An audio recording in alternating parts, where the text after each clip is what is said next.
মাত্র একবার, অধর্ম তিনবার। এই অধর্মকে দূরে সরাতে হলে নাম করতে হবে। এই আমাদের কণ্ঠের আওয়াজ, এই খোল করতালের আওয়াজ যত দূর পর্যন্ত যাবে অধর্ম আসবে না। এই নাম গাছপালা কীট পতঙ্গ পশু পক্ষী প্রত্যেকেই নাম শ্রবণ করবে। ভগবানের নাম দেবতাদেরও দুর্লভ।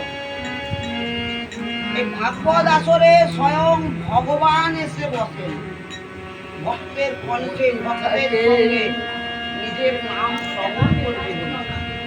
তাই ভাগবত আসরে বসতে হলে সর্বপ্রথম আমাদেরকে প্রণাম করে বসতে হয়। কেন না, আমাদের কি সে নয়ন আছে? কোথায় কোন রূপে ভগবান এখানে এসে বসে আছেন আমরা দেখতে পাবো। এই নাম দেবতাদেরও দুর্লভ। যখন সুখদেব গোস্বামী রাজা পরীক্ষিতকে এই নাম শ্রবণ করিয়েছিলেন,